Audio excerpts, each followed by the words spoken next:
ಈಗ 5ನೇ ಸ್ಟೋರಿ ಅಂತ ಅಂದರೆ ನಮ್ಮ ಭಾರತದಲ್ಲಿ ಕ್ರಿಕೆಟ್ ಕೇವಲ ಒಂದು ಆಟ ಮಾತ್ರ ಅಲ್ಲ, ಅದೊಂದು ಧರ್ಮ ಅಥವಾ ಅದೊಂದು ಎಮೋಷನ್ ಅಂತಲೇ ಹೇಳ್ಬೋದು. ಆದರೆ ಇತ್ತೀಚೆಗಷ್ಟೇ ಒಂದು T20 ಕ್ರಿಕೆಟ್ ಆಗುತ್ತೆ, ಐರ್ಲೆಂಡ್ ವಿರುದ್ಧದ ಸರಣಿ ಅದು. ಈ ಸರಣಿಯಲ್ಲಿ ಯಾರೂ ಕೂಡ ಐರ್ಲೆಂಡ್ ಈ ರೀತಿ ಗೆಲ್ಲುತ್ತೆ ಅಂತ ಅಂದ್ಕೊಂಡೇ ಇರಲಿಲ್ಲ. ಬಟ್ ಇಡೀ ಕ್ರಿಕೆಟ್ನ ಶಿಶು ಅಂತಲೇ ಕರೆಯುವಂಥ ಐರ್ಲೆಂಡ್ ದೈತ್ಯ ಭಾರತದ ಮುಂದೆ, ಸಿಂಹದಂತೆ ಘರ್ಜನೆ ಮಾಡುವಂಥ ಭಾರತದ ಮುಂದೆ ಗೆದ್ದು ಬೀಗಿದೆ. ಅದು ಕೂಡ 2 ಮ್ಯಾಚ್ಗಳಲ್ಲಿ ಗೆದ್ದಿದೆ. ಅಟ್ಲೀಸ್ಟ್ 1ನೇ ಮ್ಯಾಚಲ್ಲಿ ಐರ್ಲೆಂಡ್ ಗೆದ್ದಾಗ ಸೆಕೆಂಡ್ ಮ್ಯಾಚಲ್ಲಾದರೂ ಭಾರತ ಗೆಲ್ಲುತ್ತೆ ಅಂತ ಎಲ್ಲರೂ ಕೂಡ ಭಾವಿಸಿದ್ರು. ಆದರೆ ಸೆಕೆಂಡ್ ಮ್ಯಾಚ್ ಕೂಡ ಕೈ ಕೊಡ್ತು.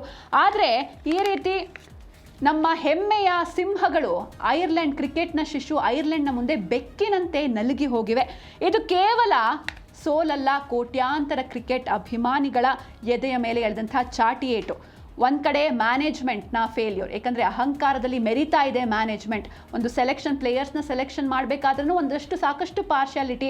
ಯಾವಾಗ ಈ ಅನೌನ್ಸ್ ಆಯಿತು ಟೀಮ್ ಇಂಡಿಯಾ ಪ್ಲೇಯರ್ಸ್ ಲಿಸ್ಟ್, ಆಗಲೇ ಒಂದಷ್ಟು ಚರ್ಚೆಗಳಿಗೆ ಇದು ಕಾರಣ ಆಗಿತ್ತು.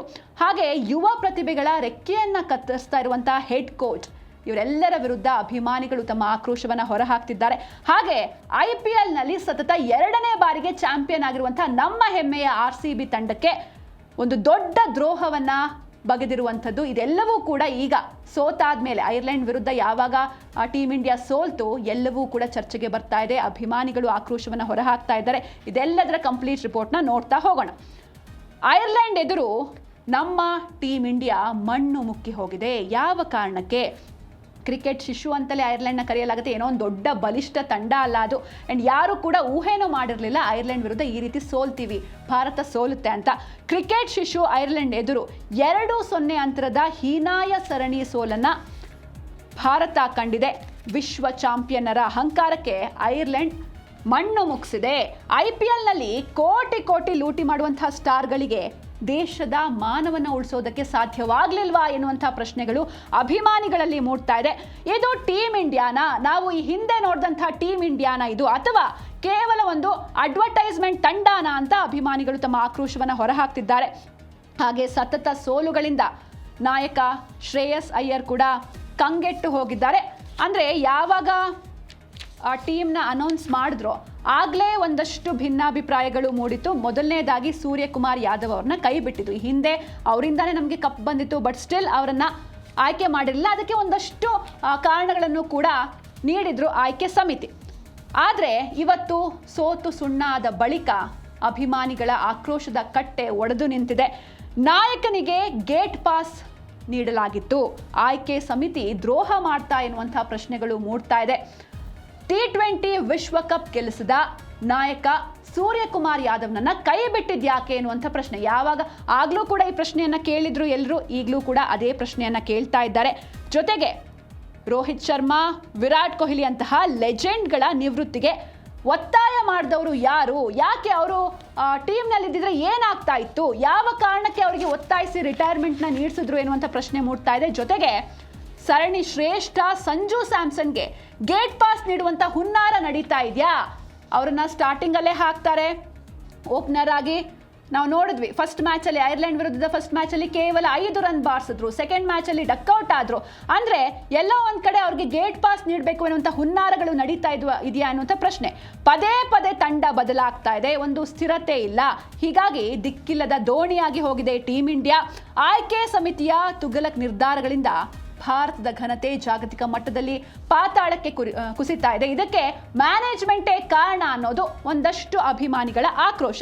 ಇದರ ಜೊತೆಗೆ ವೈಭವ್ ಸೂರ್ಯವಂಶಿ ನಿಜಕ್ಕೂ ಕ್ರಿಕೆಟ್ ಲೋಕದ ಬೇಬಿ ಬಾಸ್ ಅಂತಲೇ ಹೇಳ್ಬೋದು. ಯಾಕಂದ್ರೆ ನಾವು IPLನಲ್ಲಿ ನೋಡಿದ್ವಿ, ಯಾರೇ ಬರಲಿ, ಅದು ವಿಶ್ವದ ಶ್ರೇಷ್ಠ ಬೌಲರ್ ಬುಮ್ರಾ ಆಗಿರ್ಬೋದು ಅಥವಾ ಭುವನೇಶ್ವರ್ ಆಗಿರ್ಬೋದು, ಯಾರೇ ಬಂದರೂ ಕೂಡ ಚಚ್ಚಿ ಬಿಸಾಕ್ತಾ ಇದ್ರು ವೈಭವ್ ಸೂರ್ಯವಂಶಿ. ಇವರು ಸೆಲೆಕ್ಟ್ ಆದಾಗ ಎಲ್ಲರೂ ಕೂಡ ಖುಷಿ ಪಟ್ಟಿದ್ರು. ಆದರೆ ಇವರನ್ನ ಇಲ್ಲಿ ಆಡಿಸ್ಲೇ ಇಲ್ಲ, ಕೇವಲ ಬೆಂಚ್ ಕಾಯಿಸಿದೆ ಮ್ಯಾನೇಜ್ಮೆಂಟ್. IPL 2026ರಲ್ಲಿ ವಿಶ್ವದ ಘಟಾನುಘಟಿ ಬೌಲರ್ಗಳನ್ನೇ ಬೆಂಡೆತ್ತಿ ಭರ್ಜರಿ 776 ರನ್ ಹಾಗೆ 72 ಸಿಕ್ಸರ್ ಸಿಡಿಸಿ ಒಂದಷ್ಟು ದಾಖಲೆಗಳನ್ನು ಮಾಡಿದ್ರು ಇವರು. 15 ವರ್ಷದ ಅದ್ಭುತ ಬಾಲಕ ವೈಭವ್ ಸೂರ್ಯವಂಶಿಗೆ ಮೊದಲ 2 ಪಂದ್ಯಗಳಲ್ಲಿ ಬೆಂಚ್ ಕಾಯಿಸಿರೋದು ತೀವ್ರ ಆಕ್ರೋಶಕ್ಕೆ ಕಾರಣವಾಗಿದೆ. ಹಾಗೆ ವೈಭವ್ ಅಂತಾರಾಷ್ಟ್ರೀಯ ಕ್ರಿಕೆಟ್ಗೆ ಸಿದ್ಧನಿದ್ದಾನೆ, ಆದರೆ ಆಡೋದಕ್ಕೆ ಆತನಿಗೆ ಅವಕಾಶ ಇಲ್ಲ ಅಂತ ಸಹಾಯಕ ತರಬೇತುದಾರ ರಿಯಾನ್ ಟೆನ್ ಡೆಸ್ಕ್ಯಾಟ್ ಒಂದು ಸ್ಟೇಟ್ಮೆಂಟ್ ಕೊಟ್ಟಿದ್ದಾರೆ. ಇದು ಮ್ಯಾನೇಜ್ಮೆಂಟ್ನ ಡಬಲ್ ಸ್ಟ್ಯಾಂಡರ್ಡ್ಸ್ನ ಬಯಲು ಮಾಡ್ತಾ ಇದೆ. ಸಚಿನ್ ತೆಂಡೂಲ್ಕರ್ ಅವರಿಗೆ 16ನೇ ವಯಸ್ಸಿನಲ್ಲೇ ಅವಕಾಶ ಸಿಕ್ಕಿತ್ತು, ಆದರೆ ವೈಭವ್ಗೆ ಯಾಕೆ ಅವಕಾಶ ಸಿಗ್ತಿಲ್ಲ ಎನ್ನುವಂಥ ಪ್ರಶ್ನೆ ಕೂಡ ಮೂಡ್ತಾ ಇದೆ. ಮುಂಬರುವಂತಹ ಇಂಗ್ಲೆಂಡ್ ಸರಣಿಯಲ್ಲಾದರೂ ಈ ಯುವ ಆಟಗಾರನ ಪಾದಾರ್ಪಣೆಗೆ ಹಾದಿ ಸುಗಮ ಆಗುತ್ತಾ ಎನ್ನುವಂಥ ಒಂದು ಪ್ರಶ್ನೆಗಳು ಕೂಡ ಮೂಡ್ತಾ ಇದೆ. ಇದೊಂದಿಷ್ಟು ವಿಚಾರಗಳು ಸಾಮಾಜಿಕ ಜಾಲತಾಣಗಳಲ್ಲಿ ಚರ್ಚೆಯಾಗ್ತಾ ಇರುವಂಥ ಸದ್ಯದ ವಿಷಯ. ಆದರೆ ಇಲ್ಲಿ ಕೋಚ್ ಬಗ್ಗೆ ಮಾತಾಡಲೇಬೇಕು. ಮ್ಯಾನೇಜ್ಮೆಂಟ್ ಬಗ್ಗೆ ಮಾತಾಡಿದ್ವಿ, ಈಗ ಕೋಚ್ ಬಗ್ಗೆ ಮಾತಾಡಬೇಕು. ಗೌತಮ್ ಗಂಭೀರ್ ಇವರು ಕೋಚಾ ಅಥವಾ ಸರ್ವಾಧಿಕಾರಿನ ಅಂತ ಅಭಿಮಾನಿಗಳು ಪ್ರಶ್ನೆಯನ್ನು ಮಾಡ್ತಿದ್ದಾರೆ. ಈ ಹಿಂದೆ ಸೂಪರ್ ಸ್ಟಾರ್ ಸಂಸ್ಕೃತಿಯನ್ನು ನಾನು ಮುಗಿಸ್ತೇನೆ ಎನ್ನುವಂಥ ಒಂದು ಸ್ಟೇಟ್ಮೆಂಟ್ ಕೊಟ್ಟಿರ್ತಾರೆ ಗಂಭೀರ್. ಆದರೆ ಸೂಪರ್ ಸ್ಟಾರ್ ಸಂಸ್ಕೃತಿಯನ್ನು ಮುಗಿಸೋದ್ರ ಜೊತೆಗೆ ಇಡೀ ತಂಡವನ್ನೇ ಮುಗಿಸ್ತಾ ಇದ್ದಾರಾ ಕೋಚ್? ಇವರೇನು ಕೋಚ್ ಅಥವಾ ಸರ್ವಾಧಿಕಾರಿನ ಎನ್ನುವಂಥ ಪ್ರಶ್ನೆ. ಶ್ರೀಲಂಕಾ, ನ್ಯೂಜಿಲೆಂಡ್, ದಕ್ಷಿಣ ಆಫ್ರಿಕಾ ಹಾಗೆ ಈಗ ಐರ್ಲೆಂಡ್ ಎದುರು ಹೀನಾಯ ಸೋಲನ್ನ ಭಾರತ ಕಾಣ್ತಾ ಇದೆ. ಇಡೀ ತಂಡವನ್ನೇ ಮುಗಿಸೋದಕ್ಕೆ ಹೊರಟಿದ್ದಾರೆ ಇವರು. 27 ವರ್ಷಗಳ ನಂತರ ಶ್ರೀಲಂಕಾ ವಿರುದ್ಧ ಸೋಲು ಭಾರತಕ್ಕೆ. ನ್ಯೂಜಿಲೆಂಡ್ ಎದುರು ತವರಿನಲ್ಲೇ ವೈಟ್ ವಾಶ್ ಆಯಿತು. ದಕ್ಷಿಣ ಆಫ್ರಿಕಾ ಪ್ರವಾಸದಲ್ಲಿ ತೀವ್ರ ಮುಖಭಂಗ. ಹಾಗೆ ಈಗ ಇತಿಹಾಸದಲ್ಲೇ ಮೊದಲ ಬಾರಿ ಕ್ರಿಕೆಟ್ ಶಿಶು ಐರ್ಲೆಂಡ್ ಎದುರು ಹೀನಾಯ ಸರಣಿ ಸೋಲು ಕಂಡಿರುವುದು ಅಭಿಮಾನಿಗಳ ಆಕ್ರೋಶಕ್ಕೆ ಕಾರಣವಾಗಿದೆ. ವ್ಯಕ್ತಿಗಿಂತ ತಂಡ ಮುಖ್ಯ, ಹಾಗೂ ಈ ಸೂಪರ್ ಸ್ಟಾರ್ ಸಂಸ್ಕೃತಿ ಏನಿದೆ ಅದನ್ನು ನಾನು ಮುಗಿಸ್ತೇನೆ ಅಂತ ಹೇಳ್ತಾ ತನ್ನ ಎದುರು ಯಾರೂ ಬೆಳೆಯಬಾರದು ಎನ್ನುವಂಥ ಒಂದು ಅಹಂಕಾರದ ಕೋಚಿಂಗ್ ಶೈಲಿ ಹೊಂದಿರುವಂಥ ಗಂಭೀರ್ ತಂಡದಲ್ಲಿ ಯಾರೂ ಸೂಪರ್ ಸ್ಟಾರ್ ಇರಬಾರ್ದು ಎನ್ನುವಂಥ ಕಾರಣಕ್ಕೆ ದಿಗ್ಗಜರನ್ನೇ ಓಡಿಸಿ, ಭಾರತಕ್ಕೆ ಯಾರೆಲ್ಲ ನೆರವಾಗ್ತಾ ಇದ್ರು ಅಂಥವ್ರನ್ನೆಲ್ಲ ಓಡಿಸಿ ಈ ರೀತಿ ಮಾಡ್ತಾ ಇದ್ದಾರಾ? ಇಡೀ ತಂಡವನ್ನೇ ಮುಗಿಸ್ತಾ ಇದ್ದಾರೆ ಎನ್ನುವಂಥ ಪ್ರಶ್ನೆ ಅಭಿಮಾನಿಗಳಲ್ಲಿ ಮೂಡ್ತಾ ಇದೆ. ಹಾಗೆ ನಮ್ಮ RCB ತಂಡ ನಿಜಕ್ಕೂ ನಮ್ಮ ಹೆಮ್ಮೆ. ಸತತವಾಗಿ 2 ಬಾರಿ ಚಾಂಪಿಯನ್ಸ್ ಆಗಿದ್ದಾರೆ IPLನಲ್ಲಿ. ಆದರೆ ಈ ಟೀಮ್ ಇಂಡಿಯಾ ಅಂತ ಬಂದರೆ RCB ಆಟಗಾರರನ್ನು ಸೆಲೆಕ್ಟೇ ಮಾಡಿಲ್ಲ, ಬೇಕಂತಲೇ ದ್ರೋಹ ಮಾಡಿದ್ರ ಎನ್ನುವಂಥ ಪ್ರಶ್ನೆ. IPL 2026ರ ಚಾಂಪಿಯನ್ RCB ಆಟಗಾರರನ್ನ ಕೈ ಬಿಟ್ಟಿದ್ದು ಯಾರ ಕುತಂತ್ರ ಎನ್ನುವಂಥ ಪ್ರಶ್ನೆಗಳು ಮೂಡ್ತಾ ಇದೆ. ಹಾಗೆ ಇದು ಅಭಿಮಾನಿಗಳಲ್ಲಿ ತೀವ್ರ ಆಕ್ರೋಶವನ್ನು ಮೂಡಿಸಿದೆ. Back to back IPL trophy ಗೆಲ್ಲೋದಕ್ಕೆ ಪ್ರಮುಖ ಪಾತ್ರವನ್ನು ವಹಿಸಿದವರು ನಮ್ಮ RCB ತಂಡದಲ್ಲಿ ಇದ್ರು. ಅದ್ಭುತ ಪ್ರದರ್ಶನ ನೀಡಿದ RCB ಚಾಂಪಿಯನ್ ಆಟಗಾರರಿಗೆ ಈ ರೀತಿ ಮಲತಾಯಿ ಧೋರಣೆ ತೋರಿ ಸರಣಿಯಿಂದ ಕಡೆಗಣಿಸಿರೋದು ಯಾರ ಕುತಂತ್ರ ಎನ್ನುವಂಥ ಪ್ರಶ್ನೆ ಎದ್ದಿದೆ. ಕೇವಲ ಇನ್ಫ್ಲೂಯೆನ್ಸ್ ಇದ್ರೆ ಮಾತ್ರ ಅವರನ್ನು ಬಳಸ್ತಾ ಇದ್ದಾರಾ, ಅಥವಾ ಅರ್ಹ ಪ್ರತಿಭೆಗಳಿಗೆ ಯಾಕೆ ವೇದಿಕೆ ಸಿಗ್ತಾ ಇಲ್ವಾ?